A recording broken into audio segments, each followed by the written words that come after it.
What's good, fam? Thank you so much for supporting us here at Views from the 616. In order to celebrate, we've partnered up with Loot Crate to give our listeners 15% off a Loot Crate box subscription. Loot Crate is a monthly service that gives you exclusive geek and gaming related merch. For the August Loot Crate, it's going to feature Groot, but that's not all. You'll be able to get Star-Lord, Rocket Raccoon, and Gamora. But the only way you'll be able to get all of them is if you have a Loot Crate subscription. So use the code FANSHOW15, that's FANSHOW15, in order to get 15% off a subscription. Thank you and enjoy the show. I am Thor, son of Odin, and as long as there is life in my breast, I am running out of things to say. Great, another broken white boy for us to fix. That's my secret, Cat. I'm always angry. You took everything from me. I don't even know who you are. With great power comes great responsibility. I can do this all day. Wakanda forever!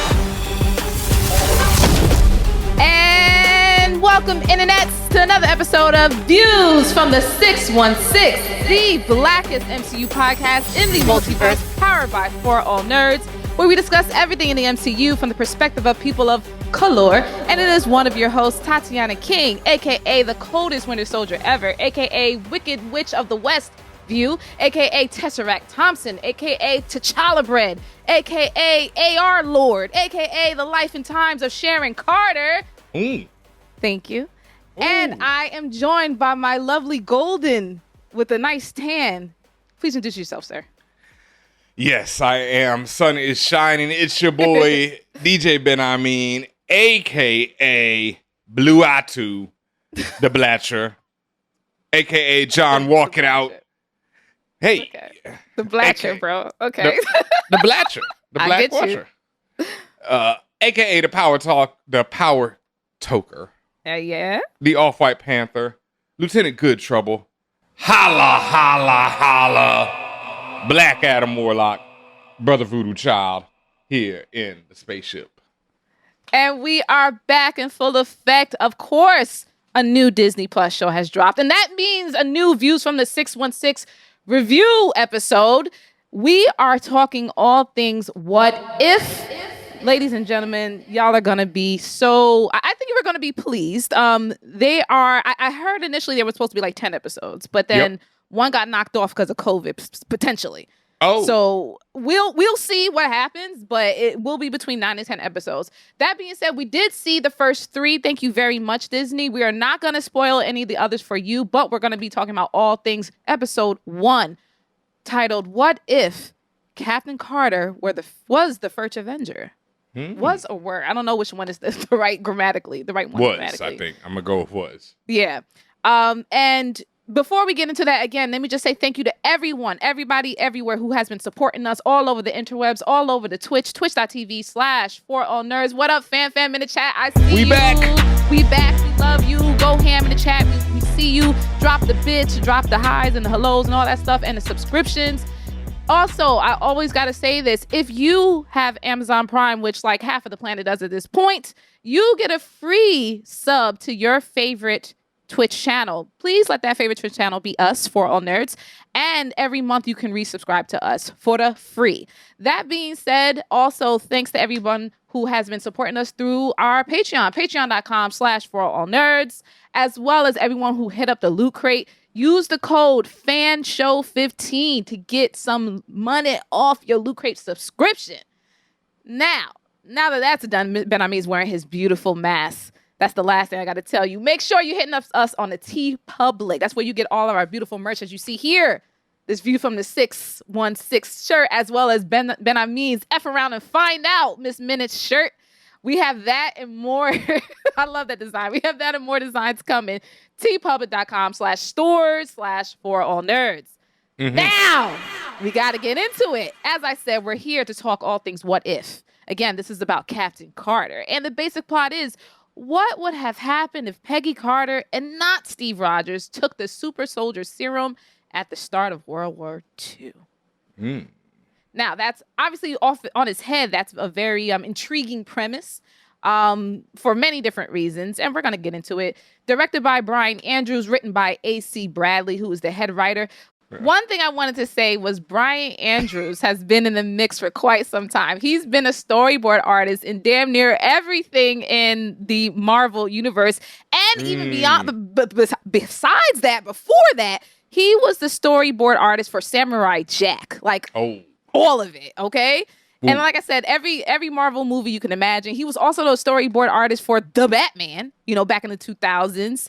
As well as Clone Wars for many different episodes, Powerpuff Girls, even Jackie Chan Adventures. So you are dealing with the big dogs here, but I just wanted to mention that because those are some of my favorite shows ever. Well, I see that the storyboarding definitely comes over from Marvel, but I was really impressed with the animation on this series so far, especially in episode 1. Like, there was so many dope shots, so many moving shots that I know. Back in the day, I know a lot of things are not easier now, but not as difficult. But back in the day when you had rotating cameras in animation, that was like, a stunning achievement. Months of work, and tedious work too, right? Yes. Like, especially if you're talking about traditional Disney-esque animation, that took forever. And not to say that it doesn't still take a long time, but it's nowhere near what it was back in the day. I mean, you obviously have now the aid of these super fast computers and things like that, CGI of multiple levels. And same with you, Ben. I thought the animation was absolutely gorgeous. And I'm going to learn more about the actual techniques they use because it's several different things. It's definitely cell shading. For those who've played like Zelda Wind Waker, you've seen cell shading before. You've seen cell shading in Spider-Man Into the Spider-Verse. So you saw everything in Into the Spider-Verse. You saw every type of animation style, but you will be familiar with it. And again, I just really loved it, as you said, Ben. I mean, just from the way they angle different things, the shots, the colors, the usage of color there. The lighting, and obviously CG is in there, but it just looks really fresh and live. It looks alive. Yeah. Like I don't know how else to explain it. Like, it doesn't just look like a flat cartoon. It looks like fresh, living animation. That's the best way I could put it. There's a smoothness to it, and I grew up. My favorite cartoons as a child was by the legend Chuck Jones, who did a lot of Tom and Jerry. And I was a kid who loved animation, and Tom and Jerry would have several different, I guess, head animator styles. And so there'd be, you'd be watching Tom and Jerry, and sometimes it'd be like some other style, like, it's gonna be that whack shit. But then at the beginning, when it'd be like animated by Chuck Jones, I'd be like, oh, here come that crack, because it was like if you can look it up, the Chuck Jones animation for Tom and Jerry is just the smoothest, illest, animation, and they would do type of things where the camera's moving, all this stuff. But Chuck is just a legend. He's done everything from Roadrunner, legendary man. But I'm not saying that this stuff is on that level, but I did appreciate I like that type of animation style. It even reminded me of not Rebels or Clone Wars. It's the last Star Wars Resistance, which I didn't finish. But to me, I like the animation style the most of that, but I've heard Resistance story is Wizak. And I couldn't get into it, and it got canceled. So right. Might be true. Thankfully, this first story of the What If series on Disney Plus is great. And What If has 2 series already. 2 seasons, so it's not getting canceled like that. Oh, this will be around forever, just like Disney. That being said, let's get right into it, Benhameen, for the themes of the episode. And the first theme here is actually expressed by the Watcher himself or themselves. Does the Watcher take on a pronoun? Well, there are definitely various gendered Watchers. Okay. So I'm not sure what they go by, but there are, whatever you would say, a female, I don't know if you can even apply those terms, but yes, right. So female and male versions of Watchers. Okay, cool. Yeah. I was just curious, but yes. And probably other genders as well. This first theme is actually expressed by the Watcher. This theme is time, space, and reality. And right in the beginning of the episode, when we're first getting into things, you hear the Watcher say, time, space, reality, it's more than a linear path. It's a prism of endless possibilities, where a single choice can branch out into infinite realities, creating alternate worlds from the ones you know. We know that, and again, brilliant move by Disney giving us Loki right before this, because with the splitting of the multiverse, or the opening of the multiverse, the splitting of the sacred timeline, as we saw, this is now making much more sense. You got the science on how timelines work, or some of it on how timelines work, how realities work, how variants work. They gave you all of this foundation within Loki and then thrust you into the What If series. So it makes a lot of sense. Mm-hmm. And also, a quick catch up for those who are not comic book readers. What If is a long running series in Marvel. It's had various incarnations. I think the first one was probably around the 1970s. I'm not sure, 70s or 80s. Okay. And then it probably ran for like 50 or so issues, and then came back in the 90s again, and then in the 2000s. They bring it back every now and again, and they do What If specials. But it's basically self-contained stories like this, usually a single issue story, where it'll ask one question like that, like, what if the Punisher's family hadn't been killed in Central Park? What if Jean Grey, the Phoenix, had survived instead of sacrificing herself on the moon? And it's always these one questions like that, what if?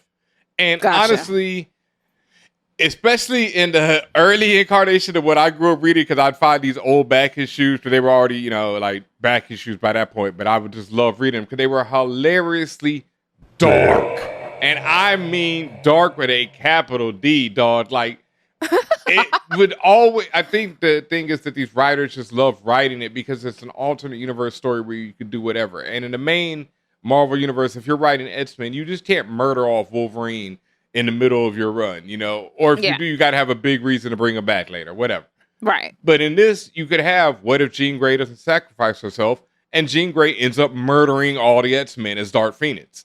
And so you can have Jean Grey as Dark Phoenix go through and murder, and you could think of the illest way that Dark Phoenix would murder each of the X-Men and then have them do it. Yo, that issue, this is exactly what happens. She murders them all in horrible ways, and then, to top it off, goes on to destroy the universe, and it ends with the Watcher sitting there like, well, aren't you glad that's not your universe? Because it didn't end so well in that one, did it, folks? Aren't you glad it's them niggas and not you? Like, damn. and interfere, my nigga, interfere, please. No, it's just like, help me, nigga, help me. The Watcher is the literal interpretation of that gif of the the sincere gif. Yeah, sincere gif. I don't know about that damn. One, bro. Yeah, damn. All right, cool. Well, thank you for the background. Thank you for the background on the What If series, the comic book series, and what it's about. Amazing. And all of that at least initial thought feeds into this animated show, because when we're talking about time, space, and reality, you're also talking about the when, the where, and the how. And this is essentially what all of these stories we're going to watch are going to be built off of, right? All of these stories are, when you look at it in context of what we just saw in Loki, they're all variants of the sacred timeline, quote unquote. They are of the multiverse. And as we have learned, or we will learn you today, the multiverse is the collective term for all of the parallel dimensions and realities in existence in the MCU and Marvel, everywhere. And because of the multiverse, that means, and to me, it functions similarly to how Rogue One functioned for Star Wars, meaning it really opened up to all the literary stories. Not to say that it wasn't already pretty seamless, but it really gives you a path to bring all of these tertiary stories and outlandish items and ideas into this main MCU fold. So that's why I really enjoy it. Yeah, like, I think that by the time, I don't want to go out on a limb and say we're going to see something like Mutants, but I do believe there was a series. This would be a perfect segue. It would be a perfect segue. And in the Marvel Comics, there's another series that Saladin Ahmed wrote for a while called Exiles, which followed a group of exiles from their own dimension, basically different versions of characters that we all knew from out the multiverse, like a Captain Carter. In fact, Captain Carter was part of this team at one time. And the exiles are traveling through different, variant multiverses and having adventures in them. And so I've heard rumors that we're going to see a team of exiles, or that Captain Carter is going to build up, because they've already confirmed that she's going to return in season 2. And maybe even like in season 1, I think we might see a build up of her Exiles team. I mean, she definitely returned at the end of this episode. Yeah, but they've already said they're going to carry her on, like she's going to have another episode in season 2, etc. So okay, they're going to give her her own Twitter account too, right? Oh, I just wanted to be rude. Ouch. I'll just. First of all, just to be clear, I'm not one of the people who was mad about it. It's marketing, y'all. But yeah, I just had to throw that in there. Yep, okay. I get it. Okay. And this whole understanding of like parallel dimensions and alternate realities, it just made me think about and do a little bit more reading. Like if you actually go to space.com, like literally space.com, there's an article called The Illusion of Time. And it talks about we live in a world of unfolding and becoming. And that, again, the tenets upon which What If is built is all in the DNA there.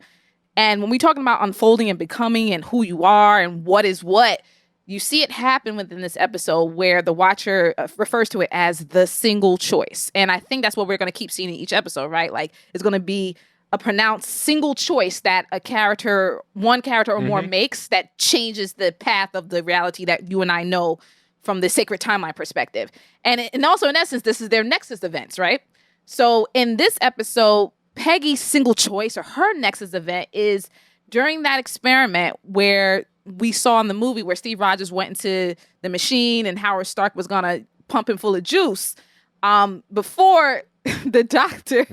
I bet he would love to pump him full of juice. Hey. See, I was like, shit. As soon as I said, I'm like, here come Ben-Hameen.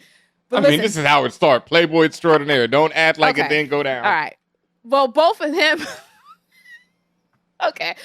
Dr. Erskine in the movie is like, yo, Peggy, you want to go up in the booth real quick because Peggy, it's about to be a little crazy down here.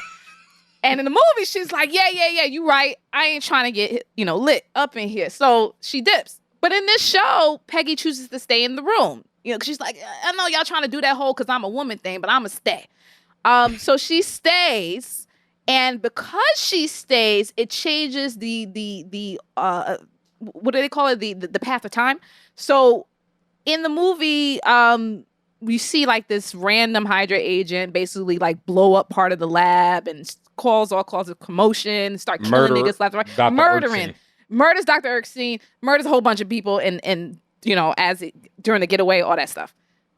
The murder still happens. However, what was going to happen next was this guy looked like he was going to murder Steve Rogers at that point because he was going for him with the gun, all this stuff.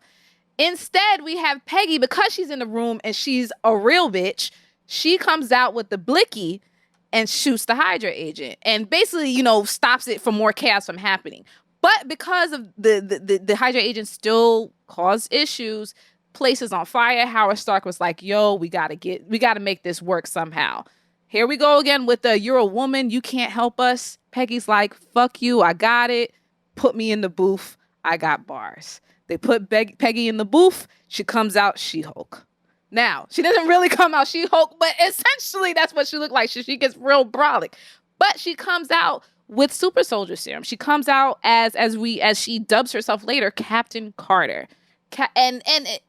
It's like also, I don't want to say Captain Britain, but she does have the Union Jack colors and the flag and all that other stuff. Oh, and yeah, it's definitely there's shouts to Captain Britain. It's shouts, yeah. Yeah, Captain Britain is a character from the comics. Jamie Braddock, right? Betsy Braddock, Brian Braddock. Jamie's the one we were just talking about before the show. Brian Braddock, who becomes Captain Britain, and at one point has a shield and sword. So that's where one of the shades come from. Yeah, correct. Most stuff. And this idea of like these single choices changing the course of history is also explained in theories like the butterfly effect, where they say like just, like one action leads to consequential reactions down the line. And you see that as we continue on. Now, some of the story stays the same. Some of it changes. As we see, she still ends up saving the 107th. She still ends up doing a lot of the same things that Steve Rogers in the MCU does when he became Captain America, when he got the serum, rather. But there are some things that change as well.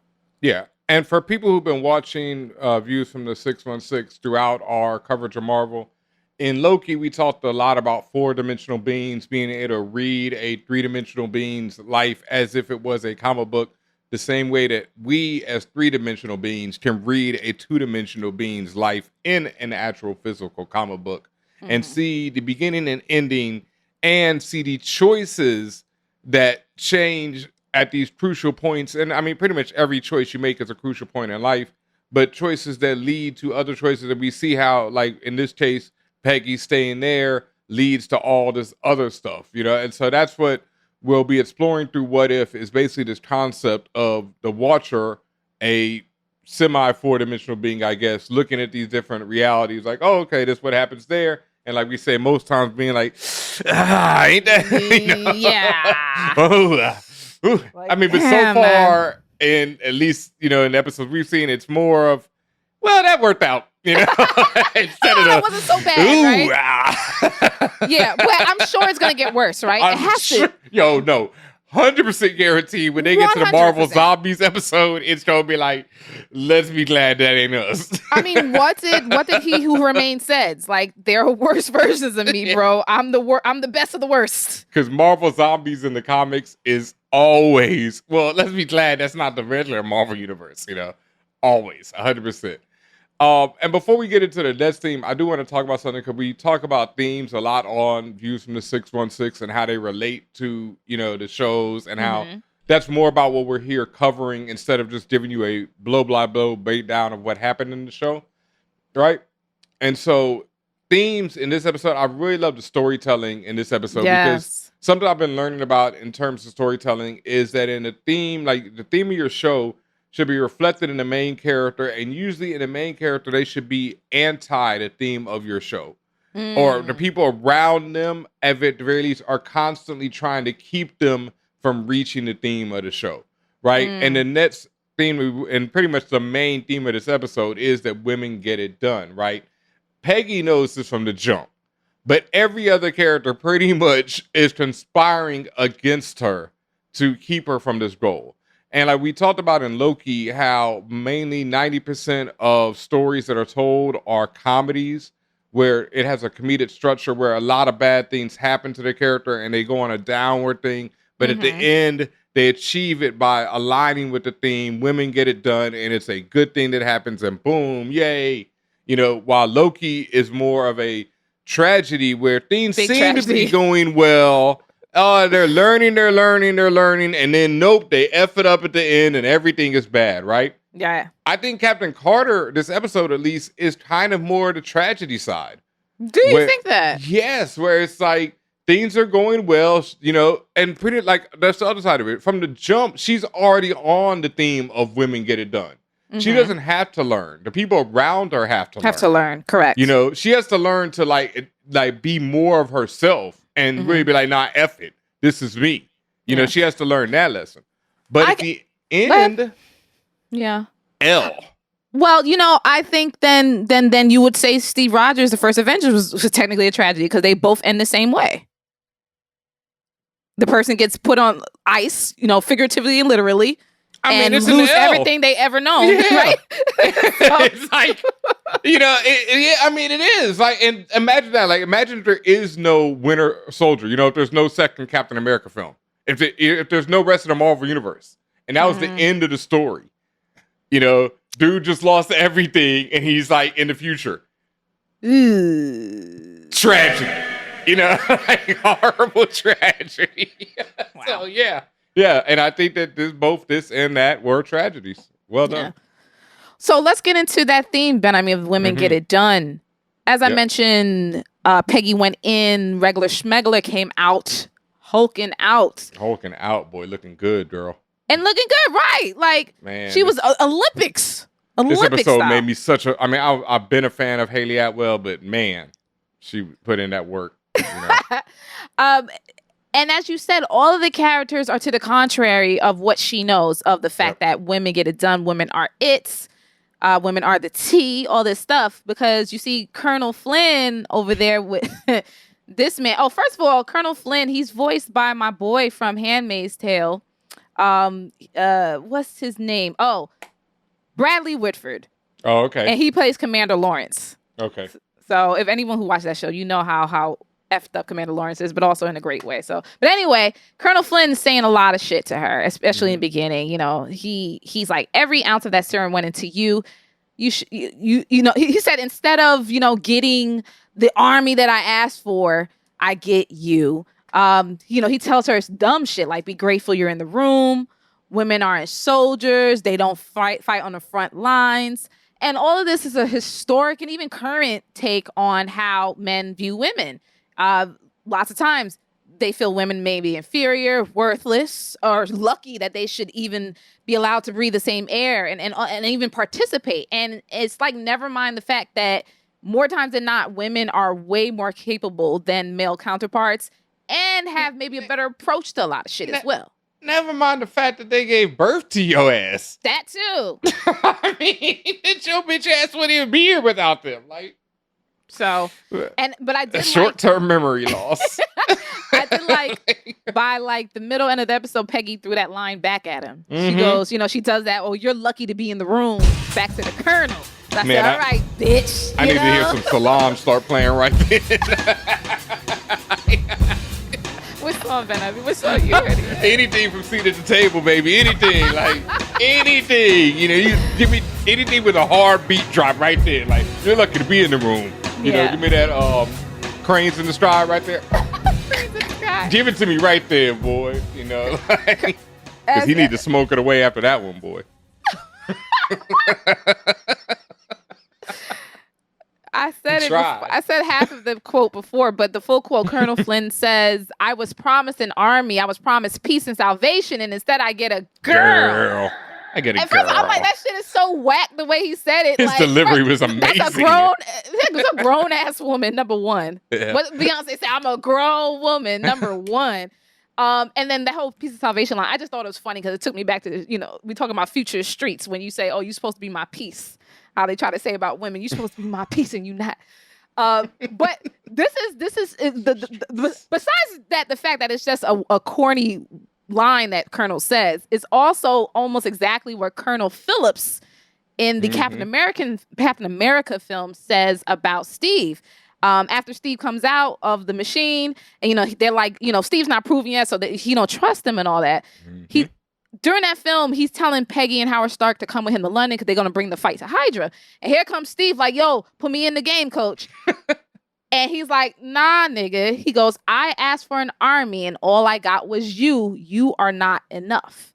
And then and then even later, he calls Steve a chorus girl because, you know, Steve was with the USO doing his Rockette shit. So it's just funny to me how, like, I mean, obviously they read, when I say they, I'm talking about Marvel, they read into that movie and put parallels right into the Captain Carter. I mean, all over it. At certain points, I was getting tired of the parallels, honestly, because it was like, you know. Well, I could see, like, maybe it was a little heavy-handed, but they were trying to say, y'all, this is basically, they were trying to say, y'all, this is the multiverse. This is basically the same person, but not. Like, that. They were just trying to make it obvious. Yeah, and this is the intro episode where they needed to do that, because having seen the next two, they definitely go way off the charts, you know, and they're not nearly, I mean, there's a lot of references, but there's not, like, so many where it's like, and here's the shot of the Hydra car pulling up, just like from First Avenger. Yeah, it wasn't. And here's the shot. You know, it was everything wasn't shot for shot, which is good. But there were enough of them. There was enough of them. Yeah,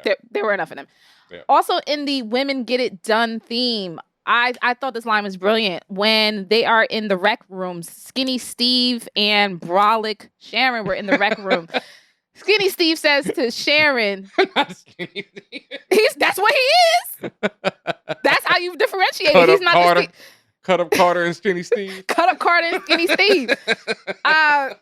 Skinny Steve says, Colonel Flynn could stick you, because she's like, you know, what am I supposed to do in here? You know, I'm bored. I need to be on the front lines. And Skinny Steve says, Colonel Flynn could stick you on one of those USO tours, make you wear a crazy costume and tell you to smile 10 times a day. Again, obvious parallel to what happened in the Captain American film, but it's also a double entendre, all right?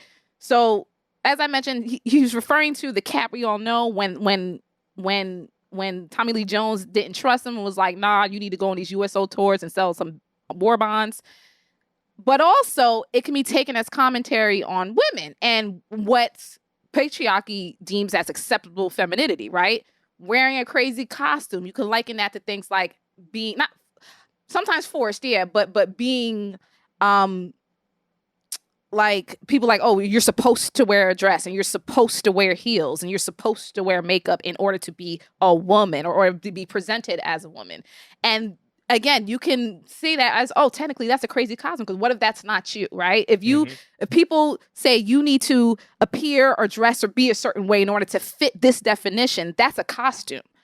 And being told to smile. All women everywhere, y'all know that about, hey, smile. First of all, I fucking hate that. Don't fucking tell me to smile in the streets. I will fucking smack you, bro. But I can't stand it. But it's just, again, this is what women go through on a regular basis. And I just thought it was a brilliant line. And for these reasons, as I mentioned. Also, I like it because, pretty much every other month it feels like we see somebody on Twitter with the idiot take about how women shouldn't be muscular. I don't know why they're doing that, because then they don't look like a woman and they're not trying to get a man. And it's like, first of all, they ain't lifting weights for your dumb ass. I know I don't lift weights for nobody other than myself, Yeah. And second of all, like, I mean, I don't know about y'all, but man, women get little guns on them. I'm like, Lord have mercy. You feel a little warm inside? Oh, just a little tingle in my heart, you know what I mean? Hit me up, throw my ass around, like, I'm here for it. I'm seeing a pattern, Benhameen. You want Ravonna Renslayer to prune you. You want all this stuff to happen. I want Captain Carter to throw me around, like toss me around like one of your rag dolls. Hey.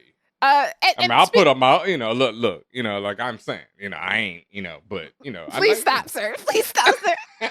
Stop. Speaking of catching bodies, catching bodies and women being capable, Peggy easily had 200 bodies this episode. Easy off Jump Street. I mean, in the first like 10 seconds of her being out there fighting on that covert mission, she bodied like 50 people. Yes. So I'm sure she had 200. Yeah. And y'all know I'm not even, I ain't even got to point it out. Like I just always. Here we go. Ben, please point it out, because this is what you've been saying, and now here's the big proof if people don't have it. I mean, as if it wasn't enough proof in the first Avenger and the first Avengers film that Captain America is a stone cold murderer. Captain Carter surely follows suit. She got fucking hands, bro. Hands, shield, feet, whatever it took to put a man down. Motorcycles, cars. Motorcycles to the face, like she suplexed a truck. She suplexed a truck. F5 that hoe. That whole sequence when the music starts playing and she is flying off the Hydra Stomper into the planes and everything. One, it reminded me of this great sequence from the Clone Wars when Ahsoka goes ham without a jetpack on some flying ships. And that was that same type of thing. Like, Shorty can't fly. She is literally jumping from plane to plane. Like, no, fire. And like Captain America jumping out of shit without a fucking parachute. Just out there wilding, raw dog in the air. Out there, raw dog in the air, kicking people into the air. No, I mean, that's raw dog in the air. When she kicked the dude out of his plane, that was raw dog in every way. But there it is. Like I said, Captain America, Captain Carter, who emulates these stone cold murderers? My man, John Walk It Out. But Ben, they were doing this to Nazis, and those people deserve it. And John Walk It Out was doing it to a person who said, if we don't have the power, no one gets it. Ben, we're not doing this. No, because you're going to make me mad right now. We're not fucking doing this. No, the Flag Smashers were not Nazis. That's my point. That's all I wanted to say. Please don't make that parallel. Yeah. Okay, fine. Stop, because he's making me mad, y'all. He nipped them in the bud. That's all I'm saying. He's making you got to nip these things in the bud. You got to get them before they get there. Everybody on the Twitch. He only caught one body. See what I'm saying? Because he's deaded that shit in the worst fucking way. Nigga got kicked out of a plane, fam. You know what he looked like when he hit? He deserved it. So did Cheekbones. That wasn't right, even you know Cheekbones. what? Sorry, that was the other dude. You know what? Time out for you. Let me finish this. The rest of them got blown up in a truck. Was that any better? Everybody on Twitch TV/4all nerds, y'all see my fucking face right now, okay? And y'all see mine. I'm not playing with this motherfucker right here. They got blown up in a truck. No, we're not doing this. No. Finishing out the women get it done theme. Benhameen, you mentioned it earlier about the shades of Captain Britain there, where Captain Britain has a shield and the sword and the shield. I also saw shades of Wonder Woman. Understand that's a DC property, but I think it was kind of implied there to me. I think it was a little overtly implied, and if you think otherwise, I don't agree with you. But yeah, just that idea, and that's what Wonder Woman really stands for, right? Like the strength and essence of what a woman is, physically, mentally, spiritually, all that other stuff. And you've at least the iterations of Captain America that's been prominent in the MCU anyway. You've never seen something like that, so I think that was a ode to that, or a nod at least. Like I see you, my friend. You are the enemy, but I see you. Well, Marvel used to call DC back in their like letters columns and stuff like that. They would call them the distinguished competition. The distinguished competition. Oh, I like. See, now that's cute. Yeah, that's a cute rivalry and a cute name for your rivalry. I always like loved that when they used to do that, because I remember when I first read that, I was like, "Oh, okay, oh, all right." That shows respect, but see, that shows respect for your rival, right? Yeah, because they were, the distinguished competition. Because Marvel really could be like Gary Oak and just be like rude as fuck. But they know damn well they can't do that on the animation tip, because they've been getting their ass handed to them for dumb long. And now I'm thinking, and at least with What If, and when we're talking about just the animation alone, it's pretty up there. And again, they're telling really good stories. They have to stay consistent. Yes. But they will start making their headway into that animation space. But yeah, right now DC is still crowned king in my head. Yep. And speaking of Wonder Woman, another parallel that I saw was that at the end of this, she wakes up 70 years in the future, lost her man, lost everything, and instead of bugging out, or trying to resurrect them or anything, she just is like, "Oh, we won the war." That's what it's about, 1984. Right? Wonder Woman 1984. And I mean, and lastly on this theme, a message that kind of hit me the wrong way is that maybe the theme is women can't have it all. Because, Peggy tells the Colonel he shouldn't even be here. Cranes in the Sky starts playing. She got her seat at the table. And then that scene immediately loses Steve and everything. Nice message there, Marvel. But I do want to say that does go great into, like I was talking about, the idea of storytelling, right? And themes and peaks and valleys in your story. This is for all you writers or creators out there. Whenever your character achieves something, immediately they should take an L afterwards and have to be forced into a new situation where they learn to deal with this new situation. This is a very extreme, version of that, but that's exactly what happened. She gets her seat at the table, boom, she loses Steve. Then she got to go on another mission. They defeat the monster and everything's good, but in the end, she loses everybody. Recovers Steve. Oh, great, big moment, yay, but then, nope. Yeah. Great storytelling. Great storytelling in this first episode. Yeah. And in this last theme, I'm going to go through this a little quickly because this is going to happen for each of these episodes, but it's the parallels, right? So as I said, this one was a lot. There were a lot. But when I say parallels, I mean things that, and maybe reflections. I don't know what 85 Easter eggs you can find in this episode. But scenes or things that were said that were like exactly or like just the mirror image of what we saw on the original, right? So in this case, when I say original, I'm talking about Captain America: The First Avengers. And then in this, I'm talking about, we're talking about Peggy Carter being Captain Carter.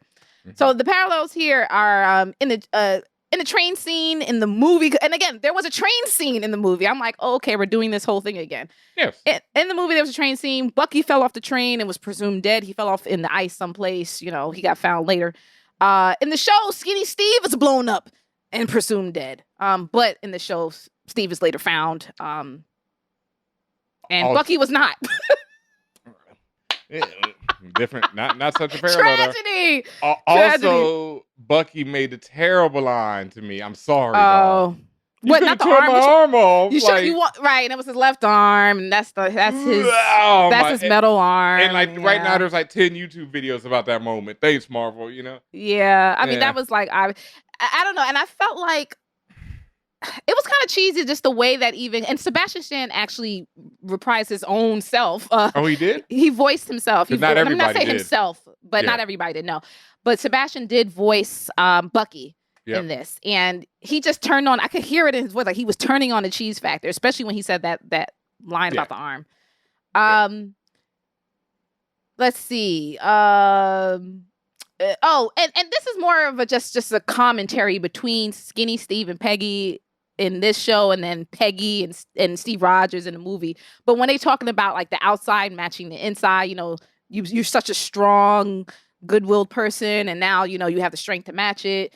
You know, Peggy talking about how she's no longer screaming to be heard or to be seen or allowed to be into the room. Also, just reminds me of what Steve went through, right? His trials and tribulations as a skinny nigga from Brooklyn. Also said, you know, Peggy says when Skinny Steve is in the Stomper, she's like, "You more than the suit. The suit is nothing without the man inside." We're talking about Iron Man, y'all. You know, if that wasn't obvious, I don't know what else to tell you. The aspect of dancing, that's always been their line about, hey, can I have this dance? I'm going to have my dancing partner. Maybe you haven't found the right dancing partner. Peggy said, you know, a similar line in the film about dancing with the right partner when she was talking to Steve. And it just made me think, okay, regardless. And remember how we said in each of these iterations in each of these multiverses, there's always things that always happen no matter what, right? Like, I guess Steve and Peggy are always predetermined to be with each other regardless of timeline. I was telling you about this before the show, but one of my other favorite issues of the What If comic book is what if the Punisher's family hadn't been killed in Central Park? Right. Which is the moment that turns the Punisher into the Punisher. Right. And in this issue, they survive in Central Park, and then somehow later on they get rubbed out by the mob, I think while they're sleeping at home. So they die anyway. They die anyway, and he still becomes the Punisher. So it's just like certain things have to happen. Yeah, your family done, fam. It don't matter. Like Dr. Strange is like, I looked at the 14 million worlds, and every single one of them, nigga, your family dead. Damn. Not us laughing at their plight. It's funny though. Every single one, Doc? Yeesh. Peggy. Thanos in one of them, but in none of them. When Peggy crashes onto the Hydra base in the show, she crashes onto the Hydra base on her motorcycle to save a 107. It's just like how Steve crashed the Hydra facility in the film. In that same scene where Peggy crashes the base, she's going ape shit with the shield. It reminded me of a couple of things. It parallels to the fight Steve has against Hydras in the facility, but it also reminded me of the fight between with Cap and Bucky versus Iron Man during Civil War, because of the way that the shield was bouncing, and they were like really using that strategically because she fucking went in. Yeah, I think it's more just because of the brutality of both of those scenes. Where, you know, a man or a woman is going ham with a shield on people who have no defense for it. Ben, I don't know why you're trying to make, like, I don't have remorse. Like, I don't give a fuck. They deserved it. That's the thing. So did the Flash Smashers. I have no remorse over what John did. Not to the level of the Nazis, Ben. I mean, you will not convince me of that. It's not to the level. But if you have a terrorist, you take him out. Okay, Ben. John took him out. Y'all mad because he chopped his head off almost while she kicking people out of planes, throwing trucks at people? What's worse? I can't believe we back here. Anyway, we also get another same shot of this is pretty much one of the classic shots from the Captain America, the first Avenger film, where Steve kicks in the dough and is busting off shots, shooting people, you know, adding to his body count. And we get the same shot of this of Peggy leading the Howling Commandos. Shout out to my man, Dum Duggan, who is the red-bearded guy from the Howling Commandos. The Howling Commandos in the comic were Nick Fury's crew, but they've kind of adapted it in the movie where it's more Captain America's crew from World War II. But that's who those cats are, and that's why you always see them returning again and again. Okay. I love Jim. I think it's Jim Dum Duggan is his full name. Dum is His name goes kind of hard. It does. Jim Dum Duggan. Come on, fam. That shit is hard. Like Dum Duggan. Oh my goodness. And he somehow survives too into the future. Like he like Nick Fury gets like an infinity formula, and that's why he's still alive in the comics. So in the comics, he was in World War II with Cap, and he's still alive in the future. And I think Dum gets something like that too, because he stays around for a long time. Okay. And he's awesome. In terms of the characters, because this is animation, we're going to say that they were voiced by damn near every single person that played these characters in the live action films came back to do the voices, except for one. Can you guess which one that is, Benhameen? Yeah. I guessed it when he started talking. Skinny Steve is not Chris Evans. It's not Chris Evans, which makes me think, well, damn, what was he doing? Or was the bag not big enough? Or what was it? But maybe he's just busy. Because I'd heard at one point he was. So maybe he come back for another episode. You know, maybe this ain't the one down he did. the line. Like I said, if he, like later. Like we know that next week is, we can say this, but this is known, right? Next week, like, I mean, that's out there. It's in IMDb, yeah. Yeah, Chadwick Boseman, reprises his role in the next one for T'Challa. And I've also heard, I'm not sure if this is true now because I didn't see it again, but I heard at one point that he might be in like more than one episode this season. Yeah, I've heard that there's like different versions of T'Challa. And God, please give us the gunslinger version that was from Saladin Ahmed's comic book. At one point, he has a T'Challa who's from like the Western, like, straight up Western T'Challa, 6 shooters on the side. It's amazing. Wow. Yeah, it's amazing. Well, instead of Chris Evans, we have Josh Keaton voicing Skinny Steve Rogers. And Josh has basically a 20,000 page IMDb list of the voices he's done, which include people like Hal Jordan, Green Lantern, the animated series, bunch of Lego DC stuff. He's very DC heavy, actually. But he also has some Spider-Man thrown in there as well, the 2017 series. So again, just prolific voice actor here. But he right now, and this will change, but right now he's only credited with just this episode of voicing Steve Rogers. Peggy Carter, your girl Haley Atwell, Howard Stark, Dominic Cooper. Man, we can't just run by Haley Atwell. Go ahead. What you got to say about Haley Atwell? Because but first of all, you haven't said already. That's the other part. Lord, I mean, I've loved it from the gate, and she's an incredible actress, and she just did such a fantastic job in this episode. Like we talked about the parallels to Wonder Woman and even the Captain Marvel, but this. And even the Black Widow now, this made me like, God damn it, why did they give this woman her film already? Like, why wasn't Captain Carter or just something like this? Well, there was the Agent Carter show. Series. Yes, there was. And to the rumor you said, if the streets end up being true, it's going to be continued. So. Oh, this is not a rumor. They've already said that. Okay. Well, then there it is. No, she's going to be in the second season, and they're already angling to get a Captain Carter movie made. So they're really trying to make this happen, okay? Yeah, I mean, they got a lot of balls.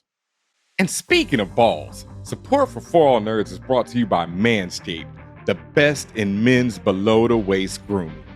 Manscaped just launched their 4th generation trimmer, the Lawnmower 4.0. You heard that right, the 4.0. Look, we might be in the multiverse of madness, but that doesn't mean your sacred timeline shouldn't be pruned free of variance.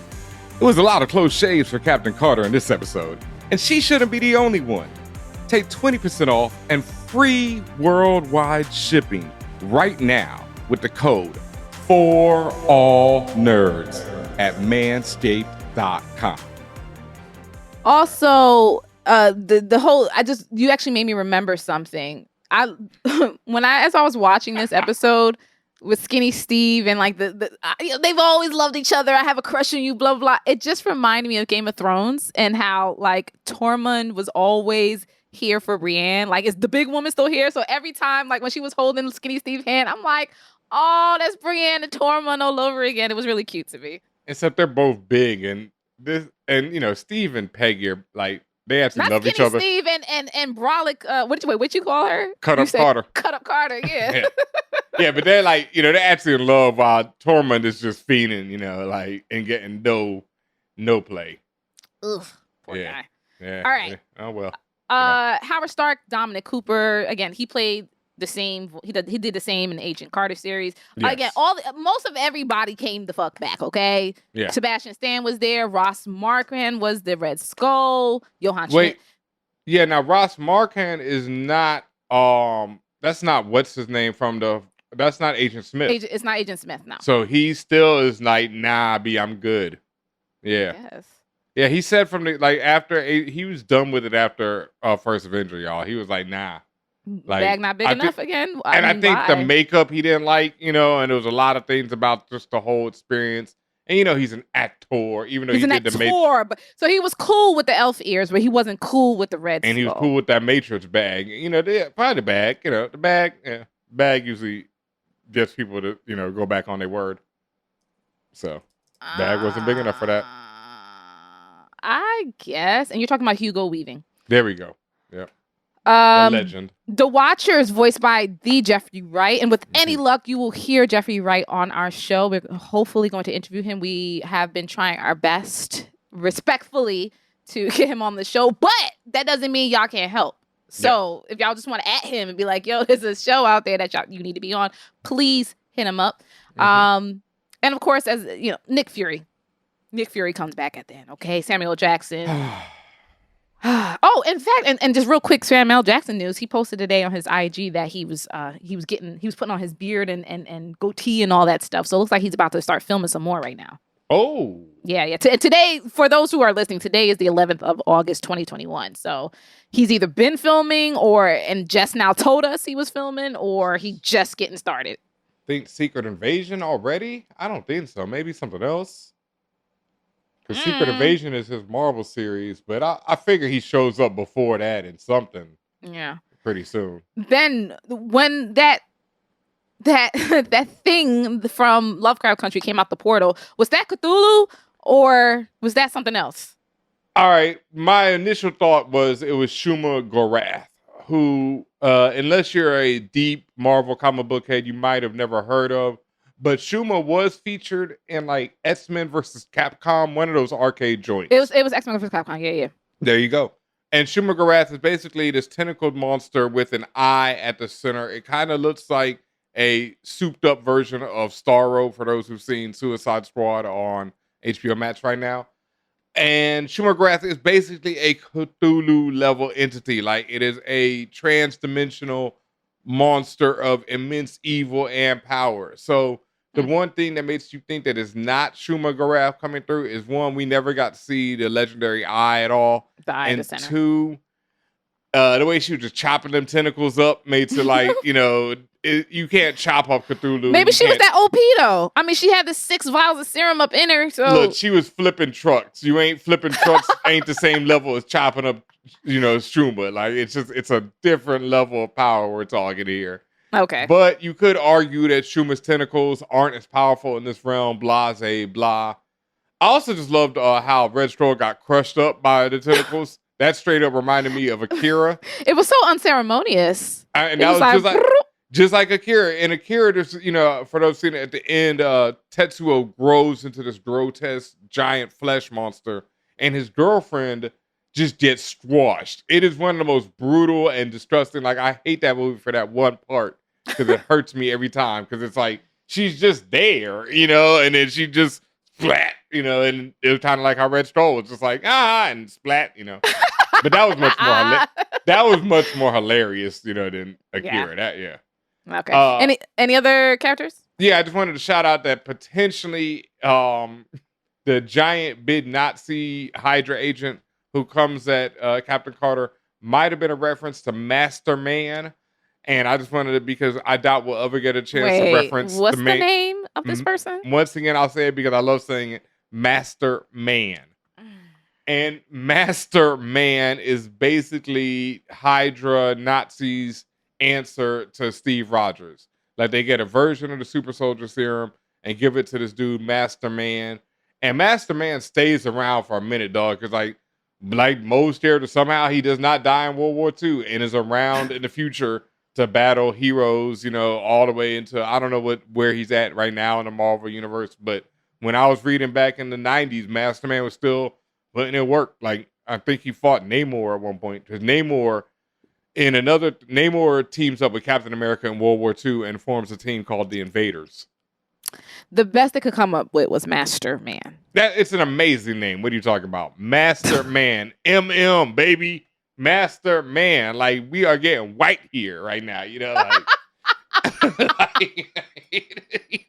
I'm over it. I'm already over it. I loved it. But I'm not sure if it was Master Man, because he got served just a little bit too easy. Like, Captain America and pretty much everyone who run into him usually serve him. But it's, you know, he's super strong and stuff. He's not like just a pushover like that. Like, she hammered my man. Who would win in a fight? Captain Carter or Captain America, Steve Rogers, when they first got their powers? Not Captain Carter. Not after they got their experience. First Captain got their Carter. powers. And if they both get experience, I'm still putting money on Captain Carter.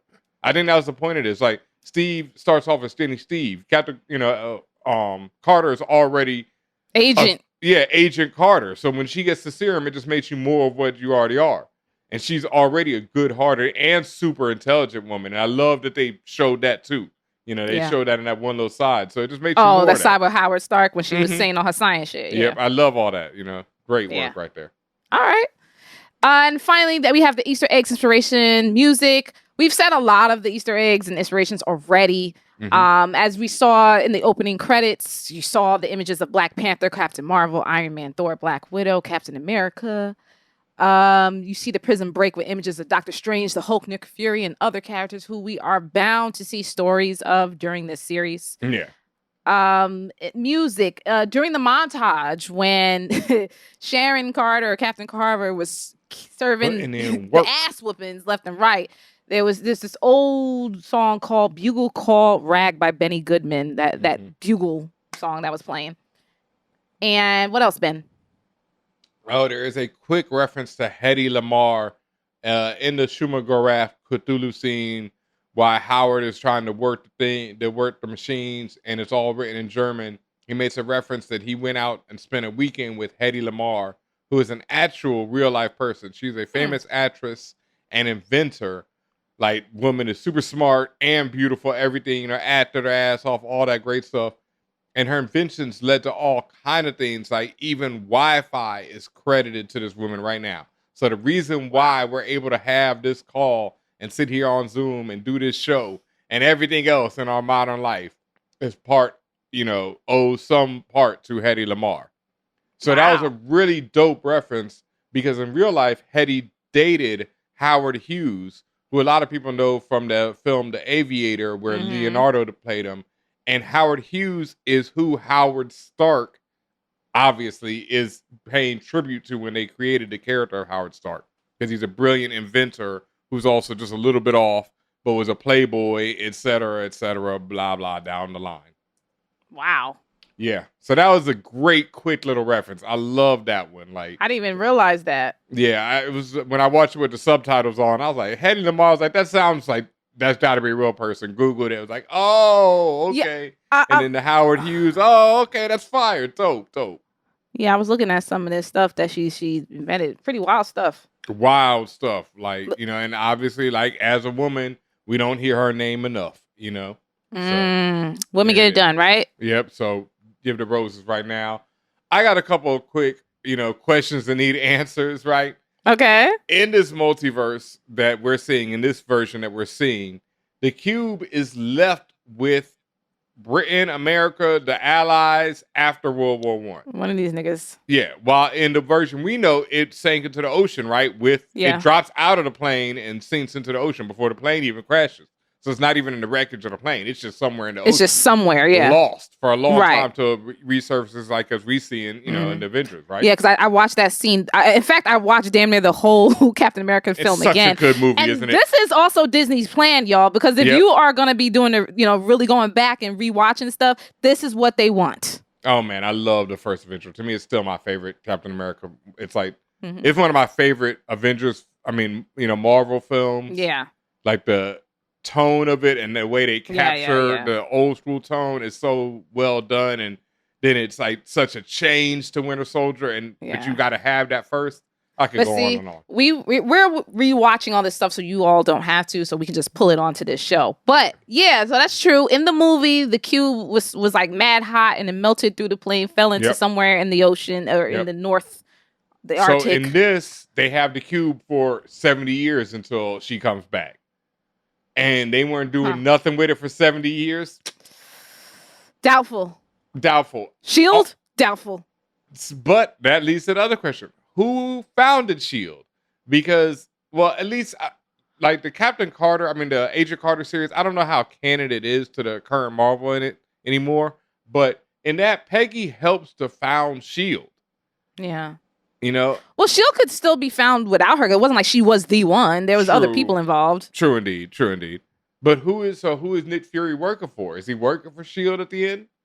So you're saying S.H.I.E.L.D. is like one of the multiversal things that's don't come up? I feel like potentially, right? Like I just noticed that there's just certain anchors in the multiverse where no matter what the fuck is twisted up in that universe, there's always things that still exist. And speaking of S.H.I.E.L.D., man, that leads to another great one by one of our favorite writers, Jonathan Hickman. He once wrote a S.H.I.E.L.D. series that showed you how S.H.I.E.L.D. had been going on since the days of like motherfucking, I want to say Leonardo DiCaprio, but not Leonardo da Vinci, the actual artist. Like Leonardo da Vinci. I was like Titanic? No, Leonardo da Vinci, let me paint you, was a member of S.H.I.E.L.D.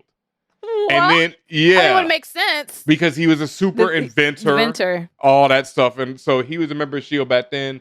And the series goes through the ages and it shows Howard Stark as being a member of S.H.I.E.L.D. before he has Tony.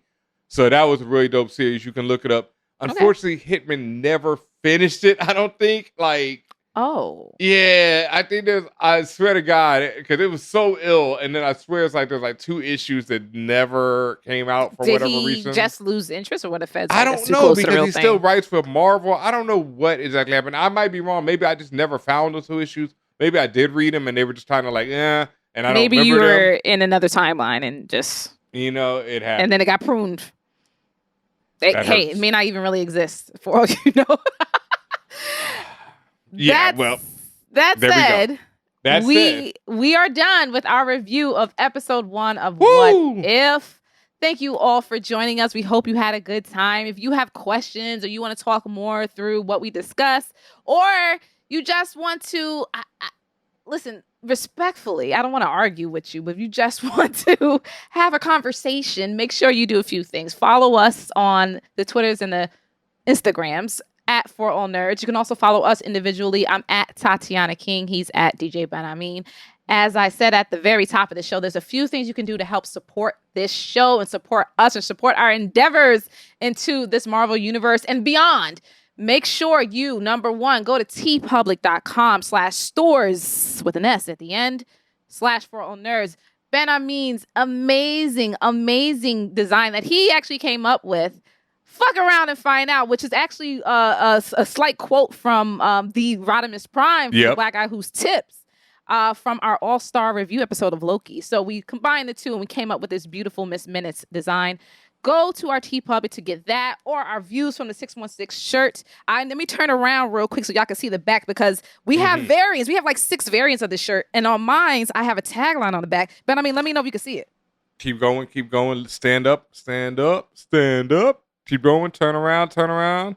Oh, wait, a little more. I can't turn anymore. Oh, damn it. All right, well, almost there, and it says the Blackest podcast in the multiverse. Yeah, maybe I should turn around the other way. I know everybody who's listening is like, bro, we can't see. Well, that's why you need to get on twitch.tv/forallnerds and follow us, subscribe to us if you can. We appreciate you. Also, if the chat gets litty, we always give free subs, but you have to be in it to win it. Also, hit us up on our Patreon. Y'all, the Patreon, it really sustains us. It helps us pay everyone who works for All Nerds. That includes the lovely Luna, who edits all our shows. That includes our social media editor. That includes everyone who helps makes For All Nerds amazing. go to patreon.com/forallnerds. It doesn't matter what tier you're on. You get special privileges. I've told everyone who's already on there, your TeePublic rewards are on the way. Some people have already started receiving it, which is amazing. Nice. Make sure you post pictures, okay? If you don't want to post pictures yourself, just at least your shirt or your hand or something, like your hand holding your mug, something. We want to see these pictures. We want you to tag us, and we want to give you the love and appreciation that you all deserve. And make sure you're following us on your favorite podcast platform. We are everywhere. There's no excuse why you cannot hear, see, or find us. For All Nerds, follow that to get views from the 616. Did I miss anything else, Benhameen?